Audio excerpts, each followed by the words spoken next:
Hi, welcome to this week's Terrace Bay Council meeting. The agenda for this meeting will be presented now. Thank you for watching.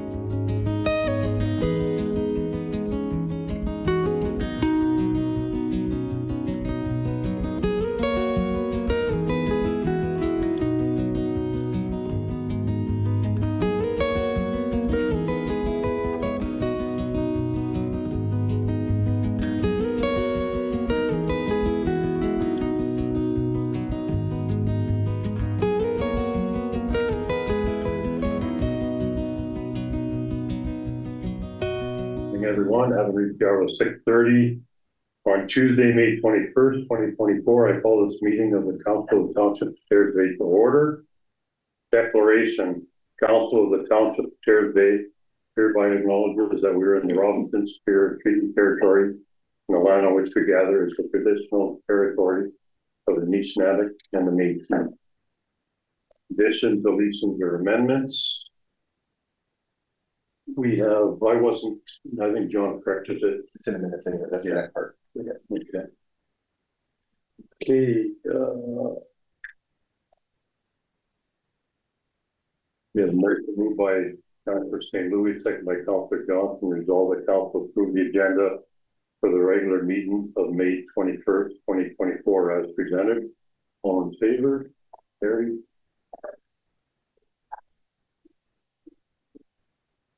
Disclosure of interest. I'll declare interest on the golf course topic. Anyone else? Any adoption minutes? I think you mentioned it, but you weren't at the last meeting. Yeah, John changed that. I can speak to it though. So the resolution should be amended to say as amended. Two reasons. One, Mayor Malczewski was included in the roll call and he actually wasn't here. And the second amendment was just a sort of grammatical spelling on item 6A, the Agasavan Golf Club irrigation project. With any assistance being fully reimbursed in full, we removed in full because it's doubling up. So those are the only two changes, but the resolution should read as amended. The changes have been made already. Will reflect in the printed minutes. So thank you. Okay. We have a motion moved by Councilor Johnson, second by Councilor St. Louis. Resolved that the minutes of the regular council meeting held May 6, 2024 be approved as amended. All in favor? Carried.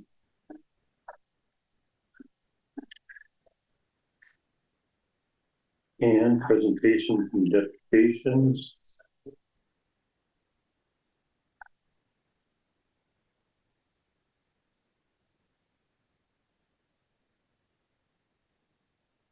So first up, your worship, is the deputation from Environment North, We the Nuclear Free North. Mary Veltri and Dodi Legasic are online. Can you hear us? Yes, very well. Thank you. Yes, thank you. Technology works. Excellent. I'm gonna just share the screen and you guys can do your introduction if that's okay. Sure. So we will be able to upload our PowerPoint when you share the screen? Yeah. Here. Okay. Okay, as long as it can be, like the change to each slide.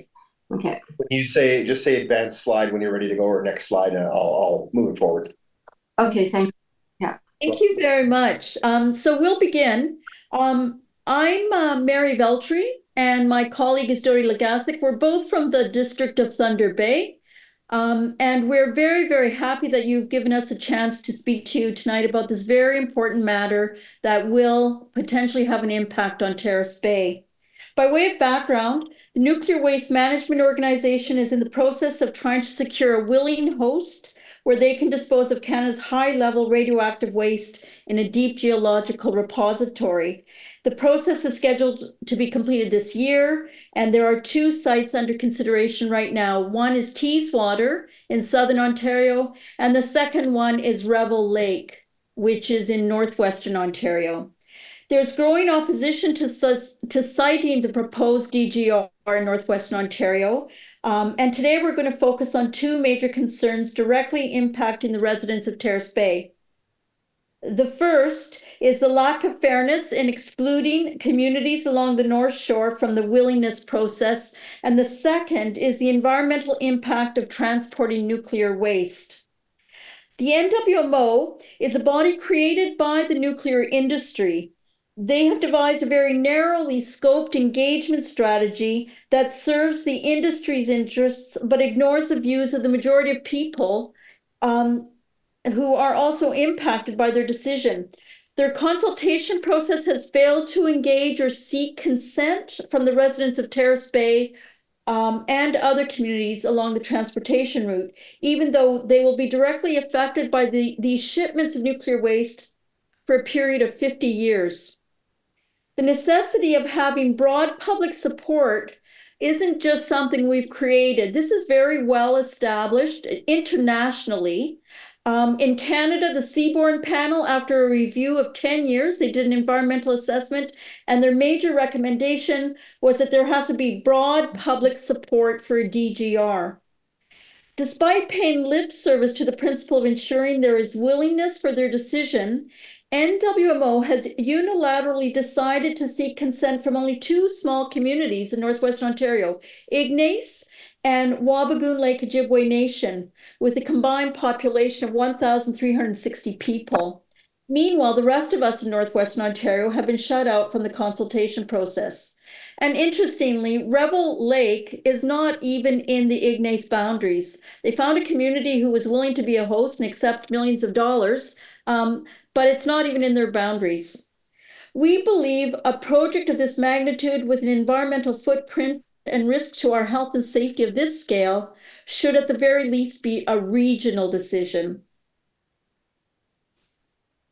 The process that NWMO has followed is a far cry from gaining broad public support as recommended by the Seaborne Panel. The NWMO states that they're only going to proceed in an area with a willing and informed host. Willingness suggests that consent is freely given. However, the power imbalance between the nuclear industry and these two little communities in Northern Ontario who are economically very marginalized is huge. The recently completed voting process in Ignace is not at all straightforward. It's not like people got to vote and then we count the vote. This is going to take months for them to report. They hired a consultant who is going to review and then make recommendations to a willingness engagement committee, who then makes recommendations to city council or to their town council. The NWMO has deep pockets funded by utility ratepayers and has been drawing to buy consent by pouring cash into these communities to seek their support. To date, Ignace has received $10 million and millions more are promised upon the signing of the hosting agreement. Similarly, informed implies that the community has received objective information about the risks and benefits of being a host community. However, the NWMO either avoids or downplays the economic, social, and environmental costs of managing radioactive waste. The plan to transport, process, and bury high-level nuclear waste is not a complete plan. It includes a number of concepts, projections, which are still being developed, and there are large gaps in the information. How can the residents be said to be informed about a plan that lacks concrete details and material facts? A fundamental principle of environmental justice is that environmental benefits and burdens should be equitably distributed among all persons. In Northwestern Ontario, we do not rely on nuclear energy, so why should we have to bear the burden of burying the waste and having it transported through our highways?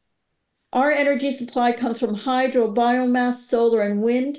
It is Southern Ontario and New Brunswick that have relied on and reaped the benefits from nuclear power. And in keeping with the proximity principle, which is well established in Europe, and the concept of environmental justice, nuclear waste ought to be stored as close to the site of generation as possible. There are also many technical challenges to the claims that the repository will be able to prevent radioactive materials leaking out into the water and earth over the hundreds of thousands of years, which is the length of time those materials will remain hazardous. There are uncertainties about the properties of the fuel, the behavior of the geological formations, and the ability of the technology to withstand environmental pressures over such an immense period of time. While our generation may not experience those harms, it is an intergenerational injustice to impose those burdens on people not yet born. Multiple First Nations and municipalities have signed resolutions opposing nuclear waste being transported through Northwestern Ontario.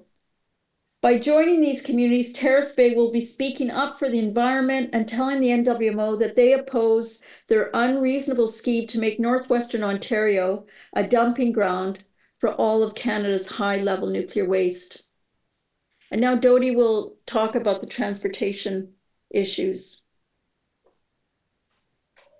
Okay, thank you. My name is Dodie Legasek, and I'm the nuclear lead for Environment North. And my focus generally is about transportation. So each frame that I've prepared here presents the concerns that Environment North has regarding the transportation of the high-level waste to the proposed site at Revel in Northwestern Ontario. So advance, please. Okay, now on this map, you'll notice that there are 9 different locations for Canada's nuclear sites. And that doesn't mean there's just one nuclear reactor per site. There's many, for example, at number 3. Also, so the point of this slide is to show you that there are very, very long distances from each site that would be incurred to go into Northwestern Ontario. On average, 92% of the waste will travel 1,700 kilometers just one way from Southern Ontario. And from as far as Point Lepreau in New Brunswick, which is number 9, it would travel 2,500 kilometers. So the first point is that the distances are a serious concern. Next, please. Okay, in this slide, what you see are the dry storage containers that the used nuclear fuel bundles are presently sitting in. And they each weigh 100 tons. And each contains 384 used nuclear fuel bundles. Now, these are the very same containers that they are proposing to put onto a transport truck and then onto rail, and to transport by rail up into Northwestern Ontario through Terrace Bay and through Thunder Bay. Next, please. Okay, now this page is from the latest transportation document from 2021 from NWMO, and it points out on the left that if they go just by transport truck, there would be approximately 2 to 3 shipments per day using used fuel transportation packages. If you look at the lower right-hand corner, though, they have an alternative, and that's the one where they include both transport truck transportation and by train, and that's a serious concern just for Thunder Bay, as well as Terrace Bay and everyone along the route. So this is their second option. It would mean, if you look on the circle right bottom, it would mean that 22 trains would come through Terrace Bay every 2.5 to 3 weeks with those dry storage containers that you just saw.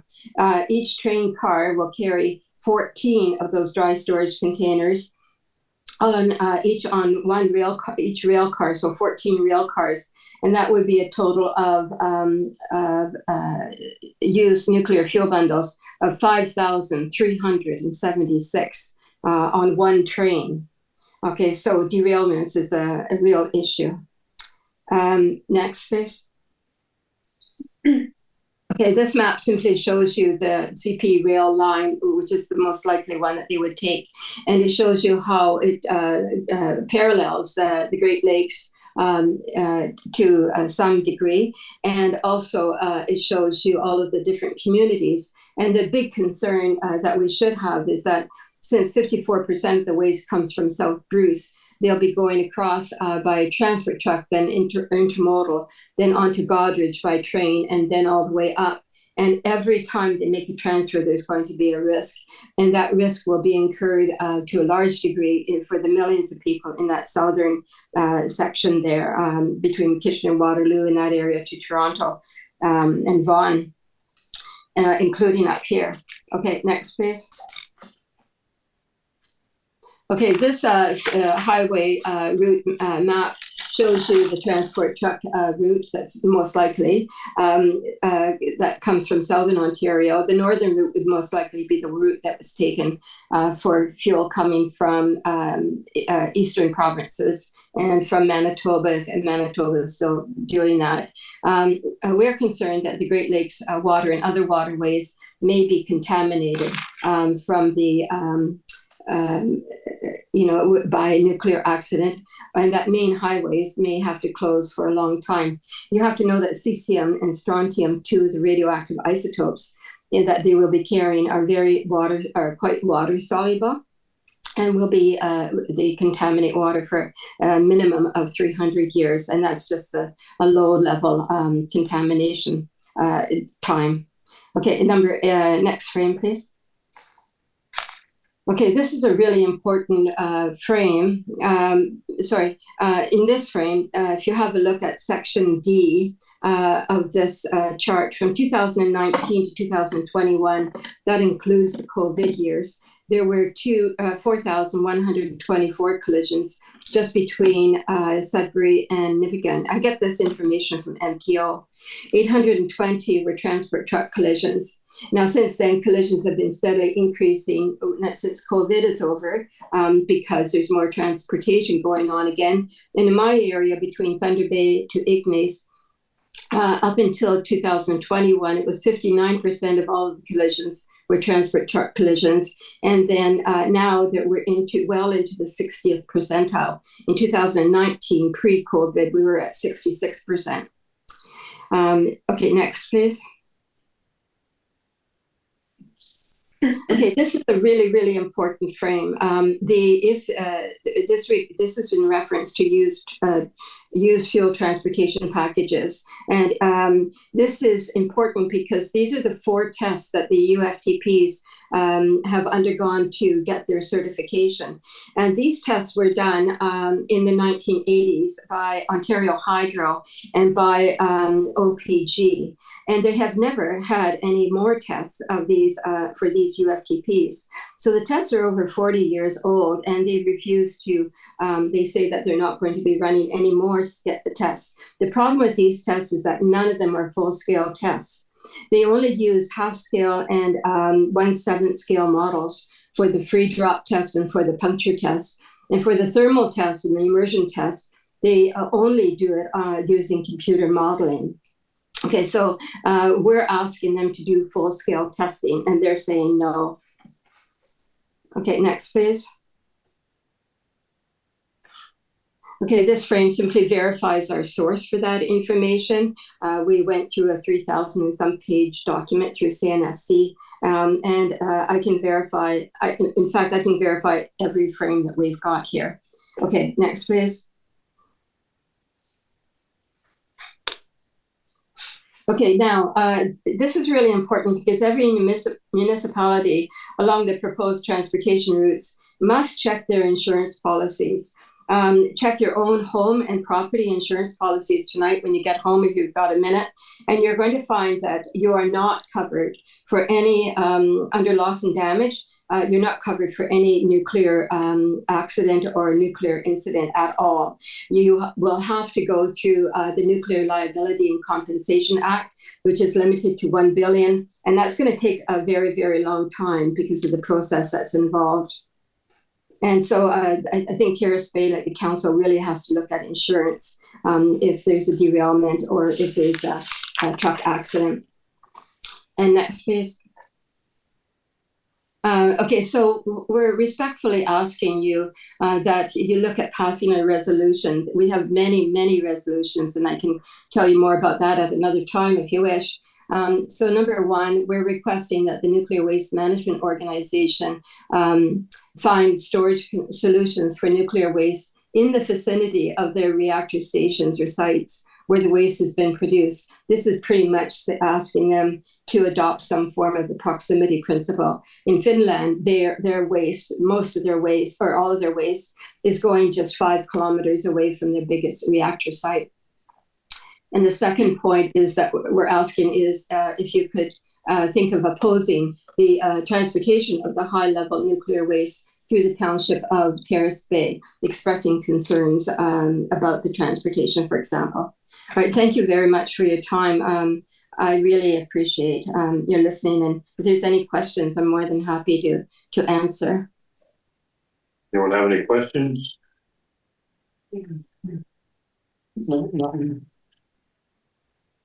None? No? No questions here. Thank you for your presentation. If any questions arise, you can just get a hold of us, and we'll be happy to find the answers or give you the answers. Okay. Okay, thank you. Thank you so much. very much. Thank you. Yeah. Good Yeah, night. thanks. Thank you. Have a good night.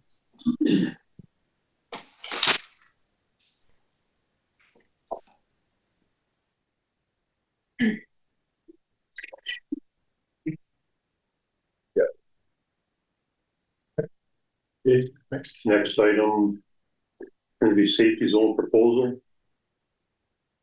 Chair? Yeah.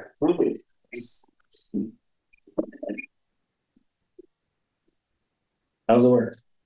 You guys all look at the letter maybe? Yeah. Oh, you did? We have, yeah. Yeah, so essentially what we're looking for is to get the Southridge area, I mean, this could be proposed to a number of the neighborhoods around town, I guess, as a community safety zone. I'm not really sure what the speed limit is there right now. Any idea? 40. 40. It is 40? Okay, because I went on the back road, but that's the only place I could really find it. So yeah, so we're hoping to maybe get it proposed down to 25 kilometers an hour and then have the fines doubled if possible. I know that's not going to really do much for the police because I don't think they're going to really do much there. However, since we put up these signs, and this is outside of our, see that, but anyway, we put that up outside of our house. And the red and white one, I don't know if there's like some sort of stipulation in terms of color scheme or whatever, but since we put that one up and really talked to the people in the neighborhood directly, we've noticed huge increases. There's literally one truck that we have to worry about now, as opposed to everybody was flying down it. So how long that lasts for, I'm not really sure. But posting, 25 kilometers an hour, maybe having, the speed sign there, that the radar detectors, I know they're expensive, but my wife and I are actually totally willing to pay for some of this as well. And then the other thing is, if we were able to sort of do what they call a vertical displacement, basically like bumps or something to that effect, that wouldn't impact the snow removal, that kind of thing. They make this like little platforms or whatever that you drive over that wouldn't actually impact snow removal. Be easy to install, and it would slow down people quite a bit. Now I don't really know what the rest of it works for. The OPP part of it, my letter there, I mean, again, the OPP are pretty aware of the alcohol and drug issues, especially on our street too.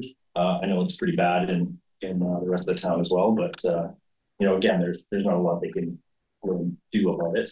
They're definitely aware, but I would ask the town to sort of help out and, I don't know, talk to the OPP or something. I'm not really sure exactly what you guys would do in this sort of situation. It's obviously rampant around the whole town and cities and Thunder Bay as well. Essentially we're just looking for signage and speed, sort of speed zone and the community safety zone. That's where I'm. Okay. Any questions? No, not really. I just want to say I totally understand where you're coming from on this. So, if you got young kids, the last thing you want to do is to have someone know about it. Kids is hit by a vehicle. Yeah. I think we have some tools we can use. We have our radar sign. We can get that out, start putting that out there, and then get it running. Hopefully people running up and down the street will realize, just how fast they're going. I do think that's a huge part of it. Yeah, and then signage, right? We can look at signage for children at play. I would kind of like, more than anything, I think we should maybe, passing stuff on to administration all the time, but I'd like maybe John and Ryan and everybody get together and maybe see what we can come up with, and then maybe do a report to us, what you think we have for options. Because that, you know, the thing with the community safety zone is if we implement it there, we're gonna have everybody asking for it, and then we're gonna have a town where everybody driving the 25K. But can we not have that as a town? You could, I suppose, I don't know, but It would be hard to enforce. it would be. Oh, really it's hard. impossible to enforce. Yeah, So- I completely agree. One thing I've asked the OPP before, just to do some radar, patrols around town and stuff like that, and I know they've done some lately, but I mean, within this day and age of the cell phone, it's, you know, the police are on, Southbridge, blah, blah, blah. Slow down. You know, slow down or avoid the area or whatever. But I mean, I can ask them again to, I mean, before I asked them to put an extra officer in town just to do radar patrols, you know, I've asked them to do that before. And I mean, it's enough. Yeah. It's not like it's just here. I get it. Like we're basically asking the community to say, like, just be a little more responsible. That's it. Yeah. And that seems to be a difficult thing. Like, we had people complaining about these signs. That's how nuts this is. So I get it, but I don't know what else to do. I just can't, like, I can't stand around watching, you know, the 30-40 kids in our neighborhood who try to go over to the park, and, you know, we play hockey in front of our house all the time. And my kids have literally moved in, I was just telling you, like, literally moved into our garage because it's not, like, they don't feel safe on our street anymore. And, like, they're not, you know, my oldest is 14, like, he doesn't want to fool around with that. He doesn't want to fool around with not just speeding people, but drunk people too. And it's like, we become hostages to these people, and it just feels hopeless. Especially on the note of an impaired driver, I mean, I would suggest never hesitating to call the OPP. Oh, they're extremely aware of this guy.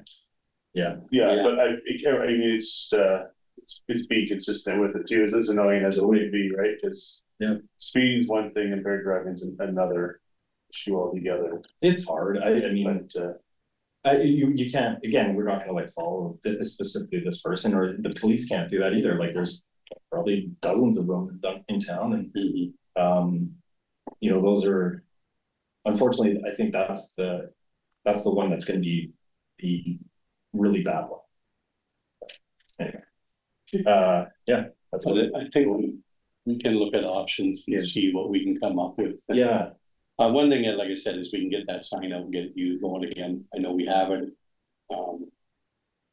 There definitely are options out there. Yeah. For town council and administration to look at.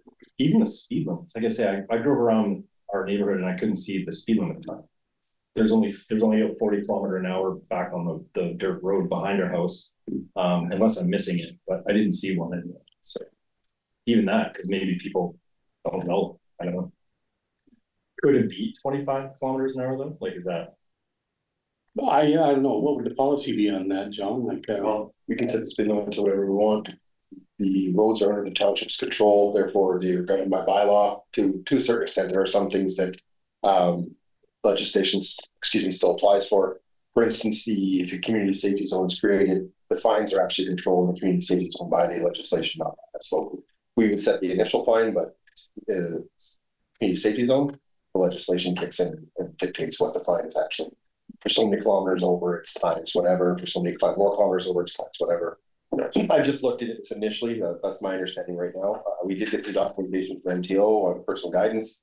Ryan and I already previously talked about putting the radar sign down in the park or in that vicinity somewhere. The sign does collect data, so it doesn't collect who's speeding, but it collects the speeds of the vehicles that pass the sign. So it'll at least give us an idea. It'll give you an idea, at least some data to work from. And then beyond that, I mean, to Councillor St. Louis' point, we can bring a report back at some time in the future and, you know, make a big give council the information to make this. Yeah. That'd be awesome. But for now, we will, once the radar sign, I think it was in for repairs. Yeah, just get put back in service from the winter. So we can place that out for a couple of weeks. We can leave it there all summer if we wanted. So we don't need a permit on our streets, we need a permit on the highway. So yeah, that's wonderful. I could be wrong, John, maybe you know better than I do, but as much as we have control over our own roads, seem to remember like the MTO having a report on best practices within that. Is that something that does exist? So the question I asked them was where they would go in a similar situation, and they have the Ontario traffic manuals as one, but they sent me a bunch of documents today that I just haven't had a chance to digest. There's actually a Canadian traffic standard, something or other, that they sent. It was done in 2009, so they actually work from that, and there's tests and things like that. So I think it's a good start, and we can get a report out of the information we received. So Okay, good. No other questions? No, I'm good. I think we should just, like I said, move forward with you guys putting something together for us to look at and get that sign up. Yeah, and see what we get for data from that sign. Yeah, that's wonderful. Okay, thank you. Okay, thank you. Portion administration. Bylaw report spring 2024. Paul? Says Paul Cummings, as far as we had talked about how we distribute the data from that sign yet, like the report that we've never distributed. We've never put it out. I just looking at it, so yeah, there's going to be dogs in this situation. We'll use the data, add it while you're an Excel sheet. Yeah, do you, but go on again, do you like, when you have it in a certain neighborhood, do you kind of mark down what that data is in that neighborhood? Yeah, you have to put the location, the sign. Oh, okay. On your where it is, and then Cool. Yeah, makes it easy then. Obviously, I wouldn't mind seeing that data. Thanks. Hey, Paul, the floor is yours. Thank you. Good evening, everybody. Good evening. I trust you've all been given a copy of my my summary. Yeah. I apologize. It's been some time since I've appeared before you, but I'd like to bring you up to speed on my activity. The last time that I was able to meet with you was on the 6th of December in 2022. So I have a bit of catching up to do. But what I've done here is I've summarized by month the complaints that I've responded to and the complaints that I've received. And, you know, in years past, I've gone through month by month by month. Well, this year we have, at this point, I have about 17 months worth of material to present to you. And I don't really see the value in going through it a month by month. I will certainly if I'm asked to, or I can deal with specific questions that any of you may have with respect to any of this period of time. But what I've done is I've prepared a summary, and I'd like to summarize the 17 months, almost a year and a half for you. And to begin with, I've responded to 68 complaints in total. Of those 68 complaints, I've issued 64 warnings, 2 charges, and found that 2 matters were either unfounded or I failed in locating the offender. In this particular one case, it was the offending animal. So anyway, to give you a breakdown of what's occupying my time, I'll go through a list here. It's not in any particular order. So winter parking on township streets after hours, pretty straightforward, self-explanatory. Winter hours, people aren't to be on the streets and interfering with our snow removal. 11 complaints. Depositing snow on a neighbor's property, 1. Depositing snow on town streets. So this is typically where individuals, landowners will push snow from typically on the driveways out onto the streets and interfere with our snow removal processes. 6 complaints of that. Failing to collect or remit MAT tax. That's the municipal accommodation tax. 1. Prohibited parking on township property. 1. Zoning issue with prohibited camping. That's people camping on land that is not zoned for that within the township. 1. Zoning issue prohibited home occupations. So this is people engaging in business within their homes that is not approved by the zoning bylaw. That's 3 issues there. Prohibited bed and breakfast operations. Again, another zoning matter. 1. Dogs off leash. 3. Dogs fouling public places. 1. Dogs at large. 21. Dog licensing. 2. Unsecured garbage, which of course is a wildlife attraction. 2. Property standards. I I'm gonna break this down into two for you. The first property standards is just public complaints from our citizens. And that was only 4. But I think it's important to realize that number is not really representative of the number of issues that we have in the town site. And the reason that is because we undertake the annual lawn sweep and yard sweep. And so anyway, this past year, if you'll have a look at June 2023, I undertook an annual townwide lawn patrol. I personally inspected more than 800 lots. And of those 800 lots, 44 of them required attention as compared to 53 back in 2022. There's a typo there, I apologize for that. That should read 2022. Warning letters followed by re-inspections resolved most of the outstanding issues. However, a handful of delinquent properties required action by township staff, with the owners being charged a fee for service afterwards.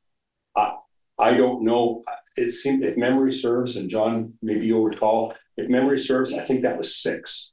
Yep. I think that was 6 properties that actually required the town to go in, township employees to go in, do the work. And I think in almost all of these cases, these are absentee homeowners. These are people who are no longer here. And of course, my ability to deal with people in that situation is limited by the fact that my powers exist within the township and not beyond. So if they moved away, I'm rather powerless to do anything about it. So anyway, so that number now jumps up to 44.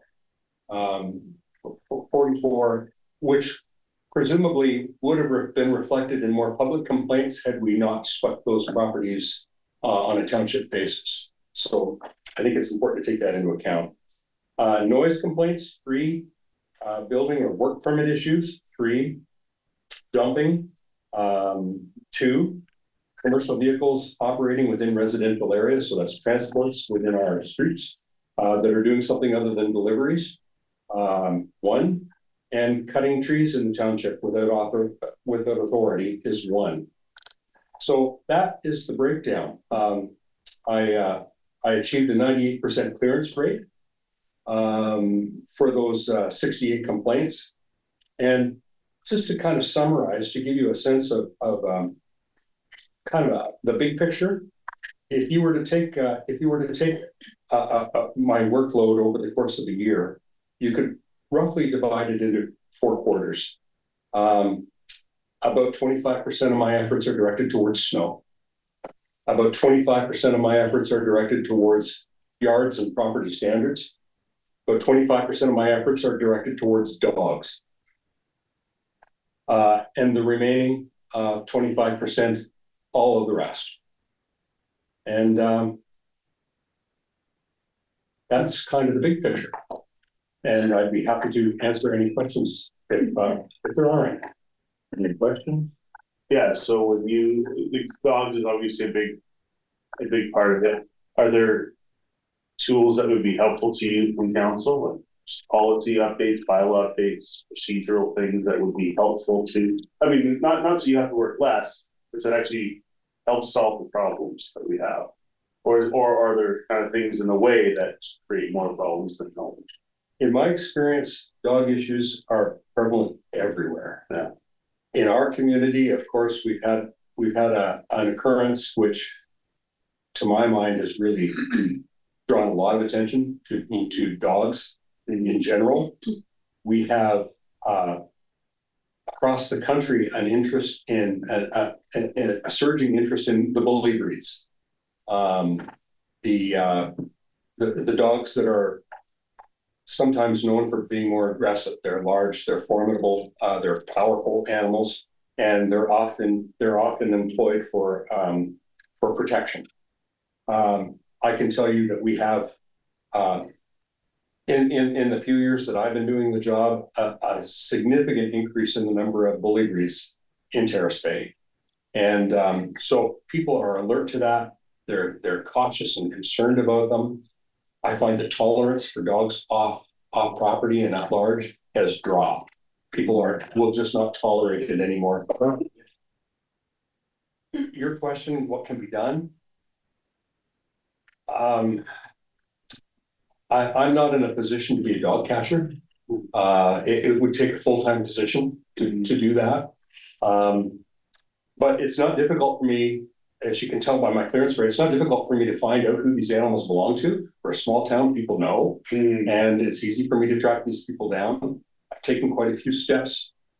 The two charges, interestingly enough, that I've laid were dog charges, and it's because repeated warnings are not having an effect. Okay, charges have been laid. In both of those cases, I have not had any more problems. So I try to warn when I can, but if warnings aren't working, we lay charges. It seems to be effective. I'm not sure what else we can do. Perhaps maybe an updated dog bylaw at some point would be helpful. I think one thing that would help with dog licensing, and I've spoken to John about this, I think one thing that I would like to be considered whenever our dog bylaw is amended, and I think it's being looked at now. I think one thing that would be useful would be lifetime licensing. People are people, and dog licenses get forgotten about.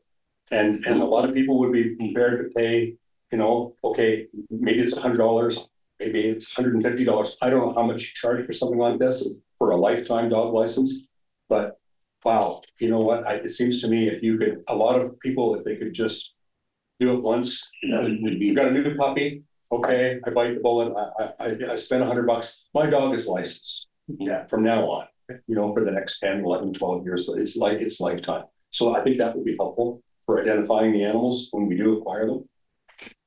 And I think the new bylaws that I understand you're looking at will consider things like muzzling for animals that have been proven to be aggressive, things like that, which I think will be helpful.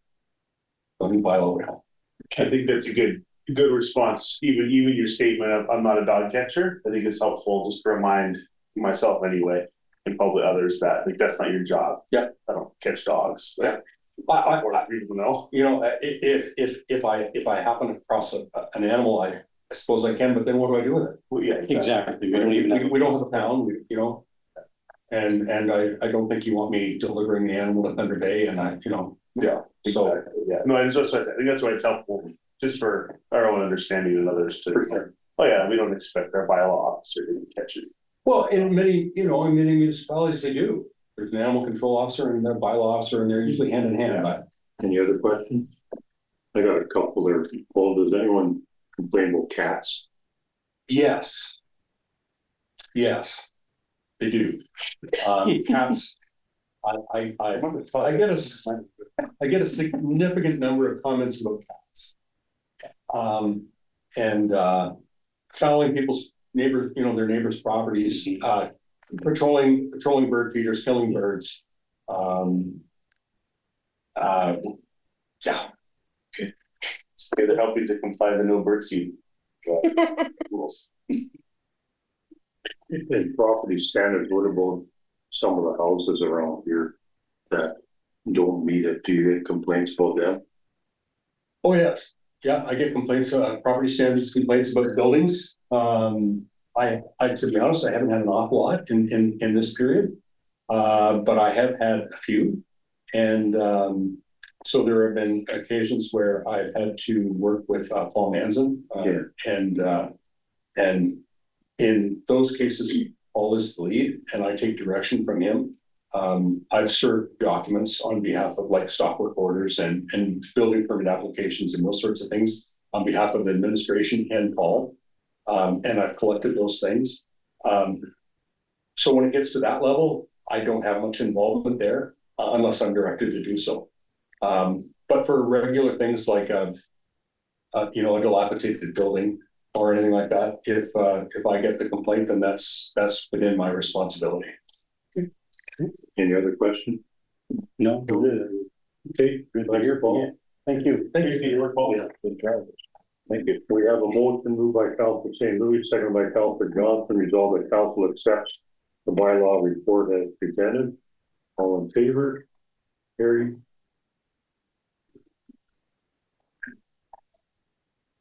We're on surplus, sale of surplus land. Thank you, Richard.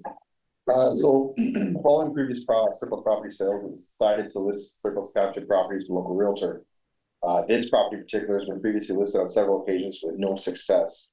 Lot 3A was authorized to be listed with W. Christie Next Generations Realty at the May 16, 2022 meeting, along with the larger group of vacant township lots, that was a dozen in total, via bylaw 1022. The asking price was set at $15,000. Section 3 of bylaw 33/2007, being a bylaw to establish procedures for the sale of real property, states the clerk shall be responsible for obtaining one or more appraisal prior to consideration by council of a bylaw to sell, except in such cases where the appraisal is not required by the act and not the opinion of clerk advisable in the circumstances.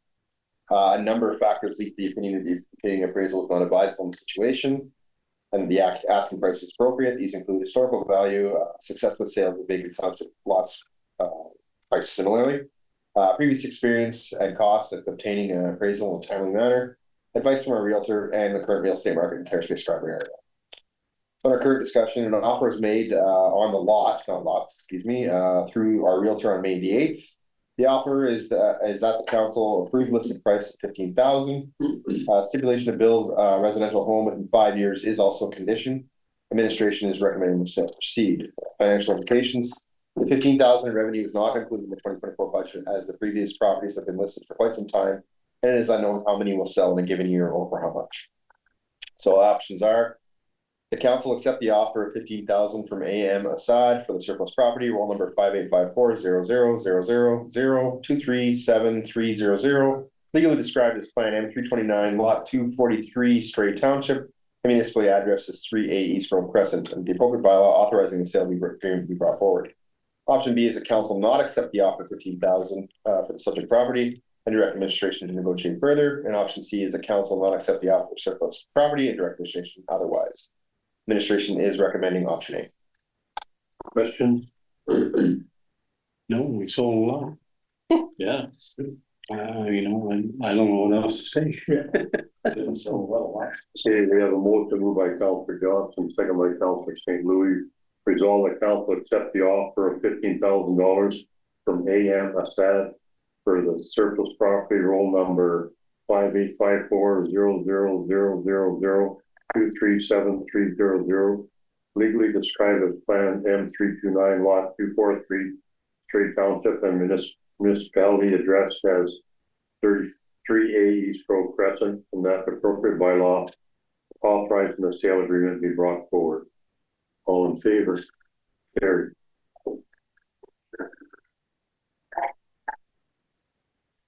Okay, next item is non-union senior management grid maintenance. Thank you, Your Worship. Grid maintenance is performed on an annual basis, with the amount being deliberated and decided upon during budget. This increase is applied across the entire grid. Within the grid, or step increases to known, is completed in conjunction with performance evaluations. Performance evaluations and any applicable grid movements resulting were previously discussed in camera at the April 15, 2024 regular meeting of council. Grid step increases were approved for the operations manager, community development supervisor, special projects coordinator. It says that administrative assistant, but that's not the case. That's an error.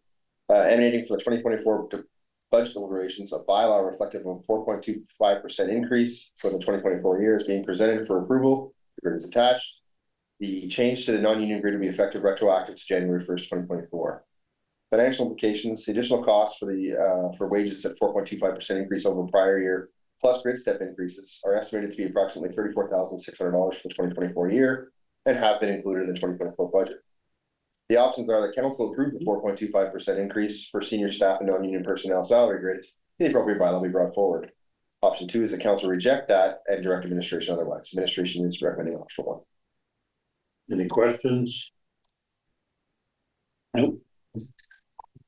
Okay, we have a motion moved by Councilor Johnson, seconded by Councilor St. Louis. Resolve the council approve the 4.25% increase to senior staff and non-union personnel salary grid, and that the appropriate bylaw be brought forward.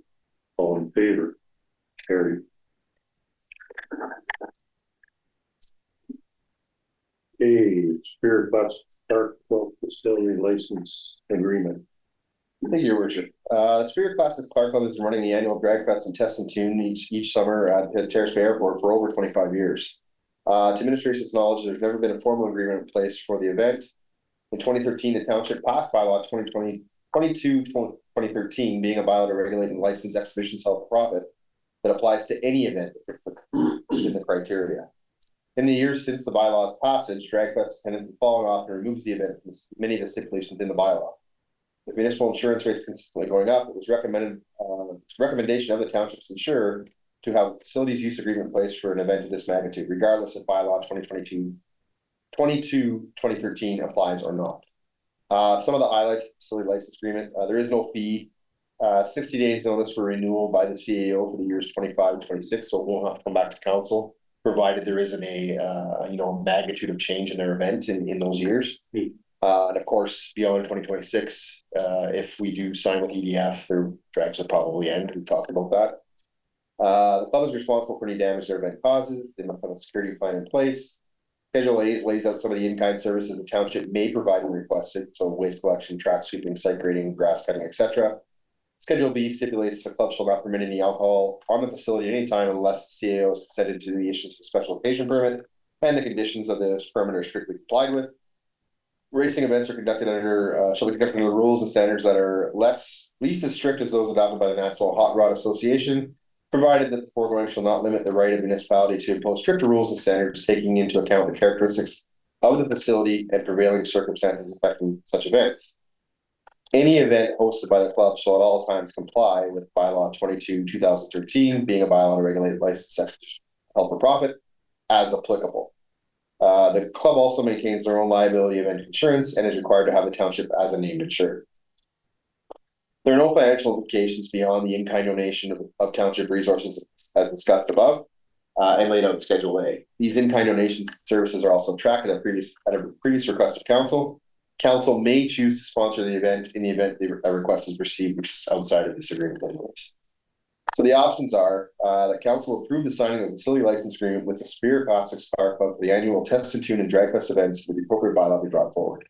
Option B is that council not approve the signing of the agreement and directs administration otherwise. Administration is recommending option 1. Any questions? To see that you've got something on paper. I'm quite happy with it. Okay, we have a motion moved by Councillor St. Louis, second by Councillor Johnson, resolved that council approve the signing of facility license agreement with Superior Classics Car Club for the annual Test and Tune and Drag Fest events and that the appropriate bylaw be brought forward. All in favor? Carried.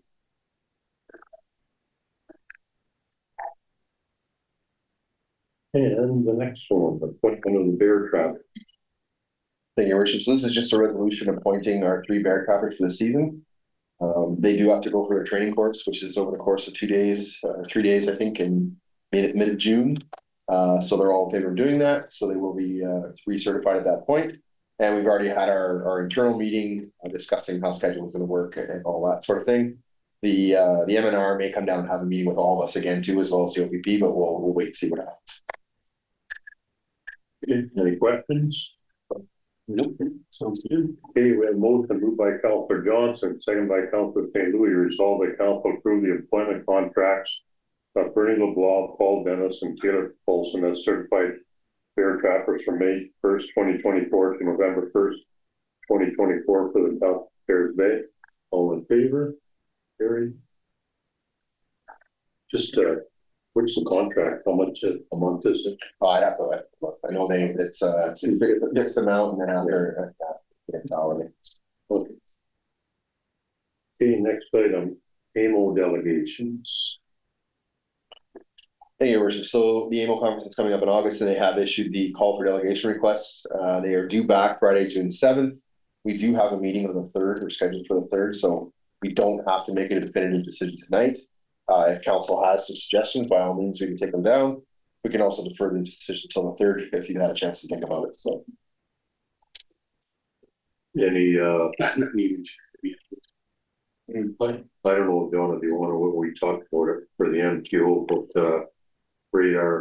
photo radar on the highway. So this is something that I thank you, Richard, that I put forward to MTO just as a reach out to see what their thoughts would be with respect to installing some sort of radar or automated speed control device, as they're known, on Highway 17, which we don't have jurisdiction over. The idea would be is to partner with MTO as a pilot project and share revenues, or we pay for it to get the revenues, or share the, whatever, we, those details to be worked out. They did get back to me, and they said that, that's not really,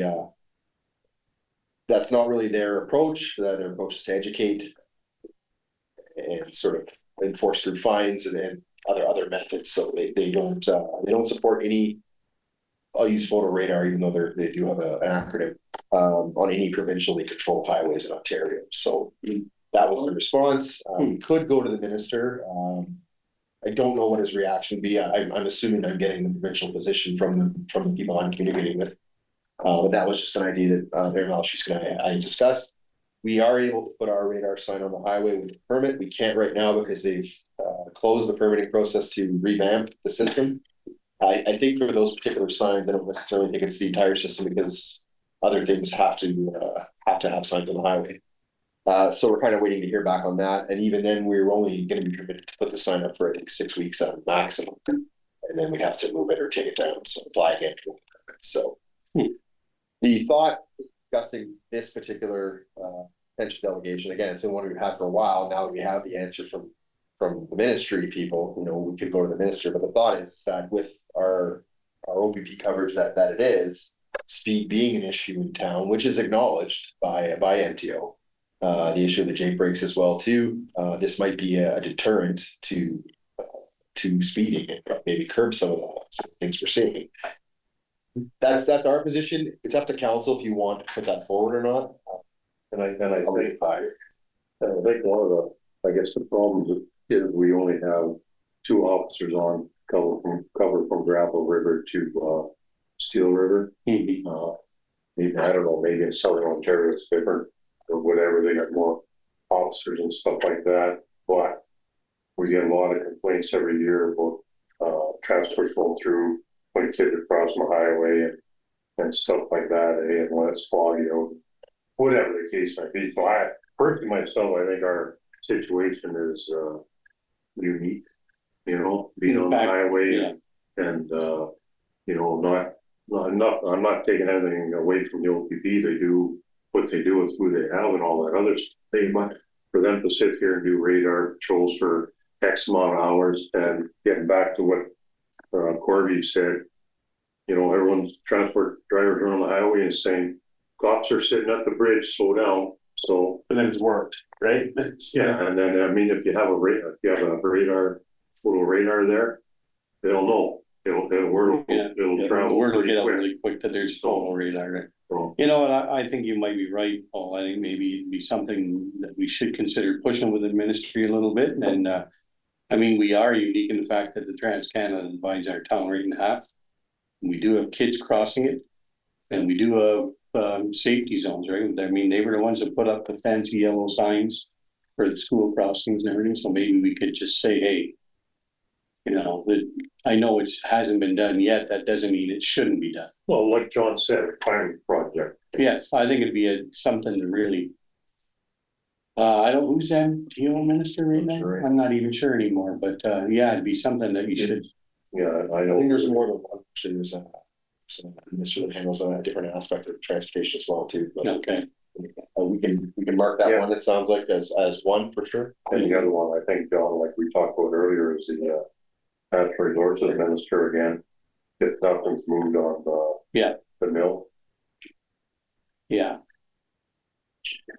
One thing I can do is talk to my team tomorrow and see if they have any suggestions. Either way, we can bring it all back at third. I can apply the 2 we've discussed in the interim to get them in, and then even if council has more suggestions for June 3rd, bring them forward and we can go from that point. Yeah. Like, are we still entertaining doing something with the former church property? Do we want to go look for grants for feasibility studies? I don't know who we talk to, or do we want to just do the study ourselves? You know what I'm saying? But if we're gonna look for money, we need to figure out who we're going to, and we need to go and ask. Yeah. John can answer that. I think I can look into it. I think we've chosen to look at the DSAB expression of interest for now. Okay. It doesn't mean we don't go necessarily to the minister, but I can bring back some information. Okay. Maybe we do in the end. It's hard to say.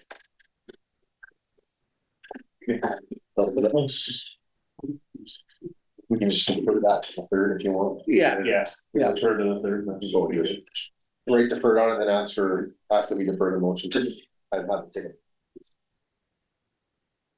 Okay, we have a motion moved by Councilor St. Louis, second by Councilor Johnson, resolve the council direct administration to seek delegations of the following ministries at the annual annual conference. And I vote deferred. All in favor to defer till June 3rd? January. January, a little late there. Roma next year.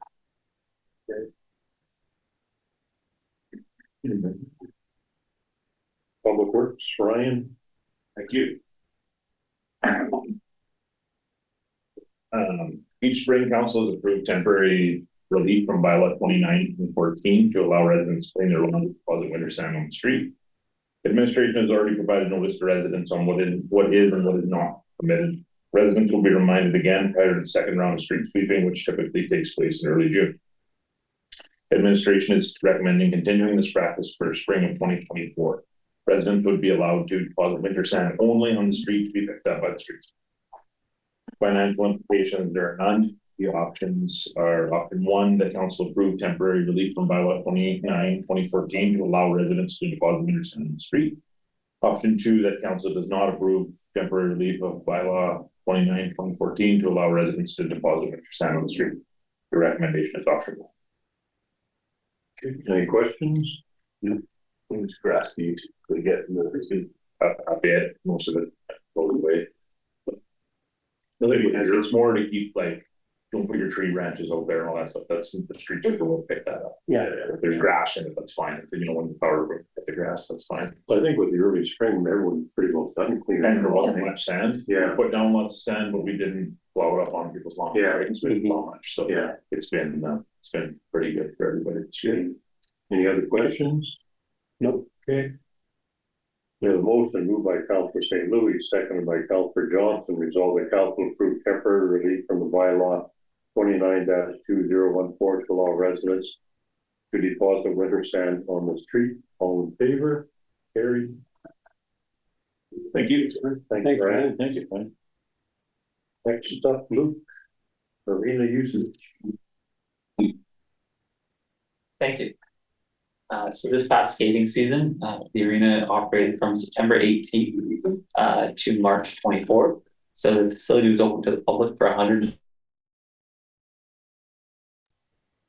The only non-holiday related closures were Sundays without rentals for 3 adults. Compared to the 2022-2023 skating season, the arena opened 38 days earlier and was closed all days earlier. So a counter was once again placed above the main entrance of the arena to track facility usage. During last year's visits to the arena, that's an average of 73 a day. So the table below highlights the total and average users per month with the year-over-year difference of brackets. The increase in usership can be attributed to the fact that we had ice an additional 26 days, and Scriber didn't have ice until mid-October. So that's reflected in that table below. So during the season, staff regularly connects with user groups for feedback. This year, the user groups appreciated having an extended season and all expressed the earlier the better. When asked about the humidity caused brown lines on the ice surface, user groups expressed that the aesthetic of the ice is unimportant to them. They also stated that having ice installed in advance of the surrounding communities significantly benefited their programs in relation to early season competitions. Among our neighboring communities, Terrace Bay was second only to Marathon, who has ice by the end of August for their tri-sport. Installing the arena ice earlier has the added benefit of a longer curling season as well. Installing the ice during warmer weather takes longer, makes our equipment work harder, and increases humidity in the building, which leads to bumps, brown lines on the ice. We can't accurately predict if it will be a warm, cold fall, but the longer we wait, the more likely it is the outside temperature will be colder. Understanding that user groups would prefer nearly year-round ice, administration is seeking council direction on when the township should have ice available. Ice installation takes approximately 3 weeks, and although staff can accommodate to have ice virtually anytime, we believe can be comfortably installed as early as mid-September. So there's 4 options for council. That council would like to have ice available to the public, September 1st through 15th, so it's the first 2 weeks of September. Ice available September 16th through 30th, so that's the 3rd and 4th weeks of September. Ice available to the public October 1st to 15th, or the council would like to have ice available to the public October 16th or later. Our recommendation is option B. The council would like to have ice available to the public between September 16th and 30th, 2024. Provided the range in that, if we do have any hiccups or issues with installation, it gives a bit of that flexibility. Questions? The only question I have is that doing it at that date you're proposing fit with your budget? It's not gonna cost you extra money to put ice in, you're still gonna be within your budget? So we installed ice September 18th last year. We were on with it. Okay, so then I don't have a problem with it if you guys think you can do it and if it stays within budget. Myself, I'm fine with your option B. Okay, yeah, well, I don't have prepared for this meeting, a cost benefit of rentals versus power usage, but that is something that we can try to pull together. Councilor Webb. Okay, any other questions? You said we closed early this year compared to the year before? Yes, last year we stayed open. Later, I forget the exact reason why. I think it was tied into subscriber schedule and the figure skating ice show. This year, we had asked our user groups, when would you like ice? And basically everyone was done by the end of March. So we had no actual rentals. We ended up closing. There was no need to keep it open just for having it. Okay. Okay, we have motion moved by Councilor Johnson, second by Councilor St. Louis, all the council would like to have ice available to the public by mid-September 2024. All in favor? Carry.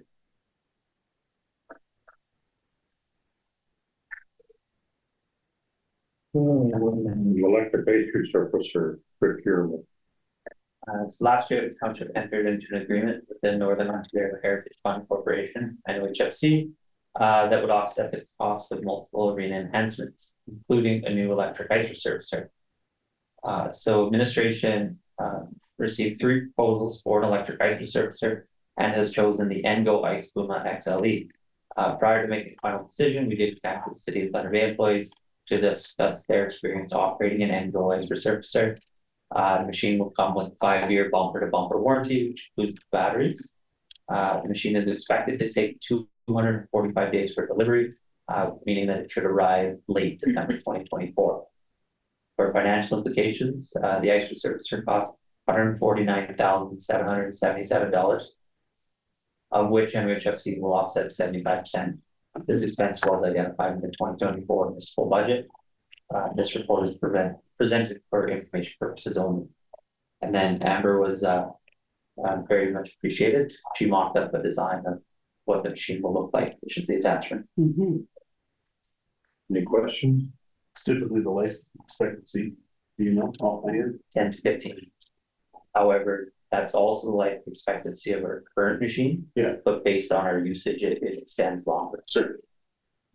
So going back to our current machine, I asked you this before, what's the plan with that when we get this one? We would bring options to council, but it would be traded in. The last traded value that I was told was $1,500. Keep it, store it somewhere, uses it as backup. Alternatively, one of our peer municipalities did express interest in purchasing it and having it as a backup. So when we have our machine, we would bring options to council to see. That sounds pretty good. No other questions? Okay. The motion moved by Councilor Johnson, second by Councilor Aduno, all the council accepts the report on the electric ice resurfacer as presented. All in favor? Carried. And the Action Center. Okay, so following the temporary idling of Terrace Bay, Ministry of Labor, Immigration, Training, and Skills Development approach the company and representatives of the affected workers about establishing a local action center. An action center is a space funded on a temporary basis where affected workers receive adjustment services in a comfortable, non-threatening environment using the peer helper model. Action centers activities may include resume writing, referral to job search assistance, and interview preparation.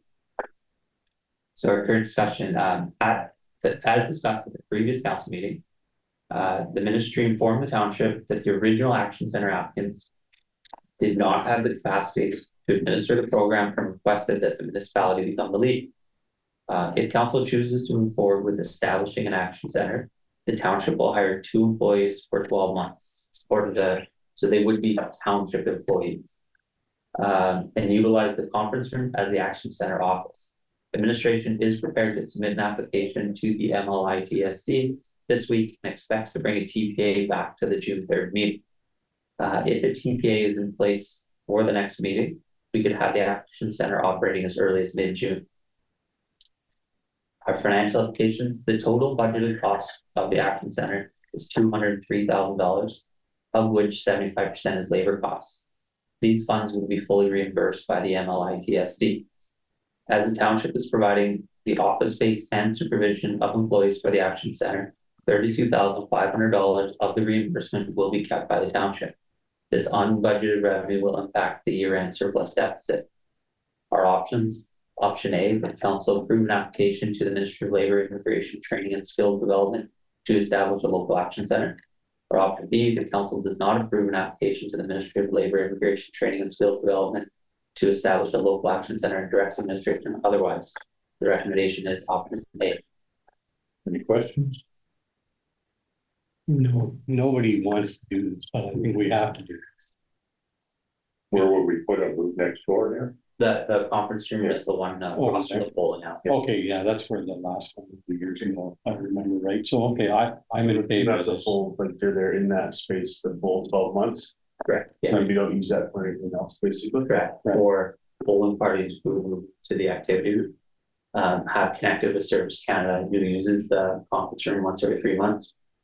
We'll shift that to the activity room as well. Okay, no other questions? Okay, we have a motion moved by Councillor Duno, second by Councillor Johnson, resolved that council approve an application to the Ministry of Labor, Immigration, Training and Skills Development to establish a local action center. All in favor? Carried.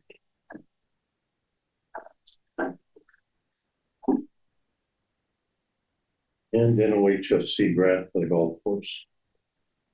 Perfect. I left this description a bit briefer because we've discussed it at 3 meetings now, but if you guys have any questions, I'm happy to answer more. So at the May 6th council meeting, it was decided that the municipality would be the lead in the electrical installation grant that would be necessary to continue the August Autumn Golf Course irrigation project. If approved, this application would cover 90% of the cost to engineer and tender the project, trench and backfill the site, and supply and install 900 feet of 4-inch conduit, wiring primary cable from pole to vault location, and secondary conduits from vault to pump house, single phase vault and grounding grid, a 400 amp meter base panel, as well as the ESA permit. The pre-HST project total, which includes a 20% contingency, is $191,362. The result of our application is not expected to be known until July 2024. If approved, the municipality's contribution would be up to $19,136.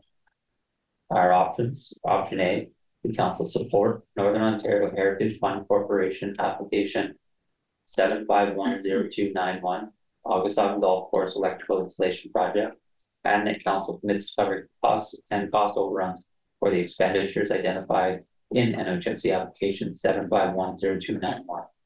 Option B, the council does not support NHSC application 7510291, August Autumn Golf Course electrical installation project, and directs administration otherwise. The recommendation is option A. Any questions? Is there a mechanism for paying attention to those cost overruns? So we have established like several folks, so we're very confident in our price. In addition to that, that 20% contingency. And then if we chose to go that engineering and tender route, certainly we receive exactly apples to apples for it. Yes. Yeah, okay, good. No other questions? No, this is, we pretty much talked about this in the last meeting, and always under this is just making it legal. We have a motion moved by Councillor Johnson, seconded by Councillor Duno, resolved that council support Northern Ontario Heritage Fund Corporation application 7510291 August Home Golf Course electrical installation project, and that council commits to covering costs and cost overruns for the expenditures identified in NOHFC application 7510291. All in favor? There. Thank you. Thank you. Special projects coordinator, Stacy. Your worship, good evening, council. DJ. So before you, I have my first report, hosting of the Innovation Center Trailblazer program. So in March, administration was approached by Carol Long, a business advisor specializing in intellectual property at the Northwestern Ontario Innovation Center. She reached out to explore the possibility of coordinating a workshop aimed at supporting entrepreneurs in our area.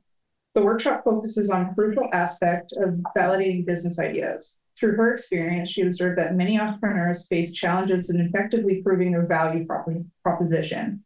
Therefore, the proposed workshop addresses the gap by equipping participants with the necessary tools and insights to confidently validate their business ideas. So such a session would greatly benefit the entrepreneurs in our region by empowering them to refine their business concepts and enhance their overall confidence in pursuing their ventures. Therefore, administration collaborated with the Northwestern Ontario Innovation Center's business advisor to organize a workshop in Terrace Bay. A sign-up form and poster were created and distributed in the community and on social platforms, facilitating outreach and engagement. The advertisement that our economic development and marketing intern is attached for your viewing pleasure. With the minimum requirement of 4 signups, 9 individuals registered by the April 15th deadline, indicating strong interest and support. The workshop held on April 22nd was free to attend and had 6 successful participants who actively engaged and completed in the session. Connected are a couple of references of our social media post, and also the Northwestern Ontario's Innovation Center's media post, posting of their success, as well as their added business documents to provide to our participants. So for financial implications, the conference room was provided in kind for this initiative. At this time, there are no options as this report is presented as information. Any questions? Great, great. You're alive and well. Good. Okay, we have a motion moved by Councillor Duno, seconded by Councillor Johnson, resolved that council accepts the report on the Innovation Center Trailblazer program as presented. All in favor? Carry. The next one is Pride Month, raising of the flag. So this has been pretty much a yearly report for us, but today I bring forward the message that June is Pride Month. Pride Month is an entire month dedicated to uplifting of the 2 LGBTQIA+ voices, celebrating of their culture and the support of their rights. Throughout the month of June, nationwide, there have traditionally been parades, protests, strike performances, live theater, and memorials and celebrations of life for members of the community who lost their lives to HIV/AIDS. It is part political activism, part celebration of all the 2 LGBTQIA+ community as achieved over the years. The Progress flag includes and celebrates the diversity and history of the 2 LGBTQIA+ community, with the addition of black, brown, pink, light blue, and white stripes to represent marginalized people of color and neurodiversity, trans, non-binary, intersex, and all those across the identity spectrum, those living with HIV/AIDS, and those who have been lost. So our current discussion is that the Progress flag incorporates elements that focus on inclusion and progress within the community. It has gained widespread adoption across Canada, including some of our local schools and neighboring municipalities. Progress flag flying in Terrace Bay is a reminder to all residents and visitors that we value respect, inclusivity, diversity, and equality, and that discrimination has no place in our community. The last 3 years, Council has supported a resident's letter of request to raise a pride flag every year in support of Pride Month. In line with this commitment and to further affirm our support for the 2S LGBTQIA+ community, administration is requesting that the Progress flag be raised outside the Tourist Information Center starting June 1st for the entirety of Pride Month, as well as for the duration of the 2024 tourism season. Administration is committed to providing environments that are inclusive and free from discrimination, where all individuals can feel safe and a sense of belonging. The extended request was first introduced last year in 2023, which was supported and approved by Council. Included are a couple supporting documents, so a copy of the residential letter, the report to Council last year for the adoption of the 2S LGBTQI product strategy plan, and of course the product strategy plan is attached for your information as well. So for financial implications, historically the Township of Terrace Bay has purchased a Pride flag from the Thunder Pride Committee for a small donation fee of approximately $13. So we have two options before you tonight. That council support the raising of the Progress flag for the month of June and throughout the 2024 tourism season. That council does not support the raising of the Pride flag and direct administration purposes. Our recommendation for you today is option A, that council support the raising of the flag. Any questions? I probably asked this last year, but does it replace any flag that we raise, or does it have its own pole? I believe we have our own pole for the exchange of these ones. It does get replaced for Reconciliation Day in September. Right. But we're not taking down another flag. No. The Francophone has their own flagpole to avoid that. Previous times flown the American flag on the third pole, and we bought a fourth pole, so the Francophone flag, actually Canadian flag, flies first position, the Terra flag. Yeah. Then Francophone is supposed to, I believe, and the fourth flagpole is the one we use for events, or the township flag if there are no events going on. So I think it's considered the community pole. Sort of. We've deemed it that without really officially deeming it that, right? So I do wonder, I don't know if it needs to come to our table every year. If we just deem it a community pole, can we not have administration just make that decision? We can do that. The reason why is because it's being asked to be flown outside of the 1 month that's typical under our flag, but definitely something we can do if council is giving that direction. It's not a problem for us. Yeah, I just think that's probably coming back here every year. Okay, no other questions? No. Okay, we have a motion moved by Councillor Juneau, seconded by Councillor Johnson, resolve the council support raising of Progress Pride flag for the month of June and throughout the 2024 tourism season. All in favor? Carried.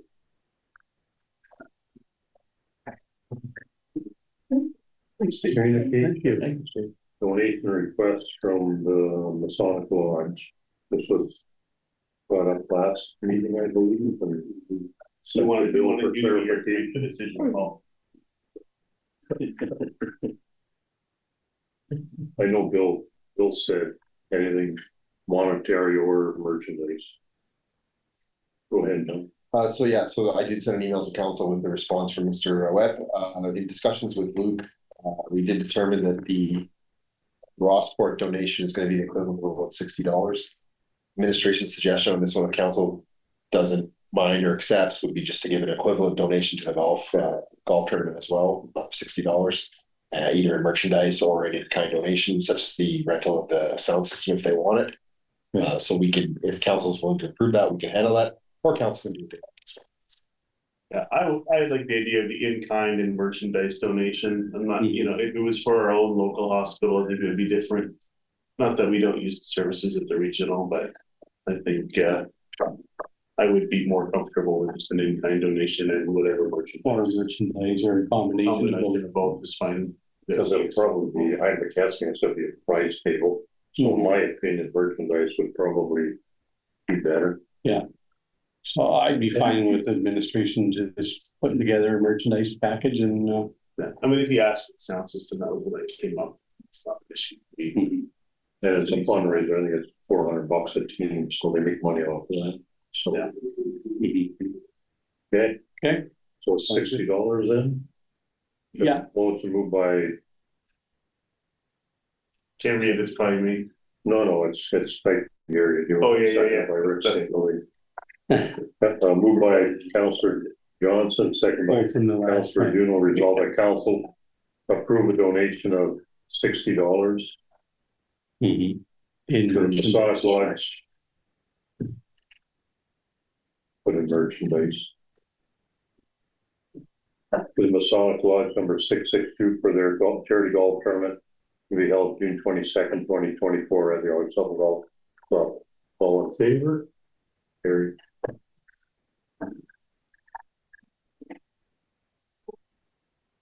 Information, bylaws.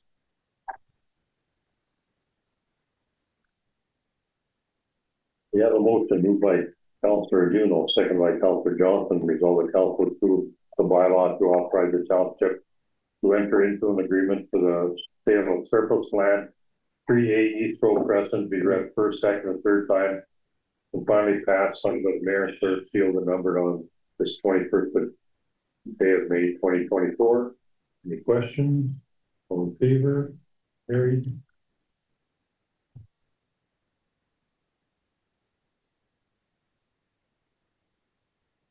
Next item, moved by Councillor Johnson, second by Councillor Duno, resolve the council approve a bylaw to fix the remuneration of senior staff members and non-union personnel of the municipality to be read first, second, and third time.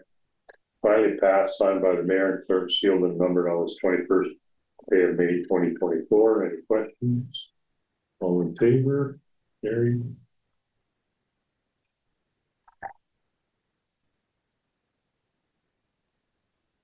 The last bylaw, moved by Councillor Duno, seconded by Councillor Johnson, resolve the council approve a bylaw to grant the facility license agreement to the Superior Classics Car Club for their annual test and tune and drag fest events be read first, second, and third time.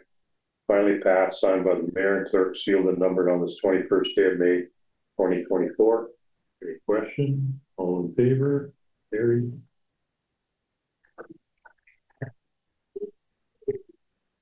Other business and resolution. Quantum conference attendance recap. I went to Sudbury. Actually, it was for, I guess one of the main reasons I went there is for the COVID-19 roundtable. Myself and John did a phone interview with the girl that's doing her PhD at the University of Guelph on the effects of COVID-19 on small communities and what could be done different, I guess. Hey, John. So anyways, when I went there, there were 12 participants. We had 4 groups of 3. And we were each group was given 1 question, and we went around and interviewed people on the other tables. Then after that, we had group discussions and come up with, I think there was 3 recommendations on how to improve, I guess, if something like that happens again. I think she said her report's going to be out sometime in June, so I can share that when I get it. And while there, I attended the Forum conference. It was actually good. There wasn't very little overlap on that with NOMA. They probably did it a little different. Maybe they had some of the guest speakers they had, or members of parliament were George Peary, he was Minister of Mines. Obviously talked about mines. Stan Cho, long-term care, and he had a good presentation also. Long-term care, Michael Thibodeau, mental health and addiction, Graydon Smith, natural resources, and also the Associate Minister of Transportation also did a bit of a talk. On Monday, they had the ministers forum like they had in Thunder Bay. I'm not sure if they had it the first day there or not. You, John, yeah? I thought they had it on Tuesday. Yeah, anyways, they had it on Monday there. And this also was a good presentation from nuclear waste management people. They did an actual good presentation on the overview of used fuel transport, and the guy that was doing it was a senior transportation engineer. I ended up talking to those guys in the trade show there. Got the guy's card, and he said he'd come up and do a presentation like the 2 ladies there if we wanted to. So actually it was a pretty good presentation. Mark Siri, he was a member of parliament for Sudbury and Minister of Energy. He did a bit of a talk. Merritt Stiles and Bonnie Crombie did their talk. Doug Ford, unless I missed it Monday morning, he wasn't there. One of the other interesting things was the forestry update, and Ian Dunn that gave the presentation. And Noma, he wasn't there. Was actually Terry Skippington, who's the CEO of Green First, which runs the cat mill. And he did a good presentation, talked about the mill downs. And the one thing that kind of surprised me there, he said Temiskaming is going down in July of this month, of this year, 2024. Anyways, with all these mills being down, it affects 10 to 15 sawmills. Terrace Bay was 600,000 bone dry metric tons of chips. Espanola was 400, and Temiskaming was 300,000 bone dry metric tons. Anyways, and like I said, what's his name? Minister Smith did a talk too. It was kind of funny being in Sudbury. They talk more about Terrace Bay than Espanola. But I did talk to the guys from Espanola, and I'll leave it at that since we're on TV. Anyway, Impact talk. They did a talk probably the same as what they did in Thunder Bay. They did an Indigenous fireside chat, which was kind of interesting. IESO, the same talk they did with us in Thunder Bay also. And the OPP also did a presentation on highway closures. The two superintendents from that area talking about highway closures. And actually, when I went down there, the highway was closed. I had to take a detour to go around an accident. So anyway. Yeah, it was interesting. Glad there wasn't too much overlap. So I ended up sitting with a group from Seagan Township around Perry South. Yeah. So, yeah, it was pretty good. Any questions? No, thank you. And the next item is the idling of the AV Terrace Bay mill. And, nothing's really been said since the last council meeting. I think we met with Dennis and Mike, and nothing really been said, except they're still entertaining potential buyers, and these buyers have to do their due diligence. So, go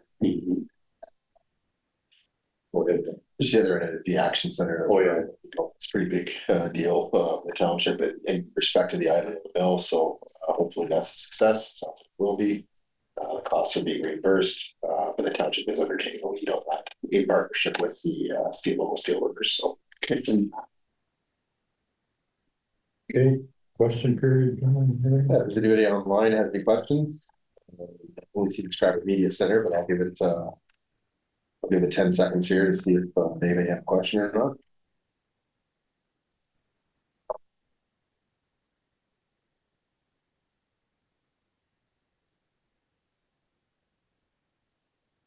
Okay, thank you, John. We have a motion moved by Councillor Johnson, second by Councillor Duno, resolved that the next regular meeting be held on June 3rd, 2024. All in favor? Carried.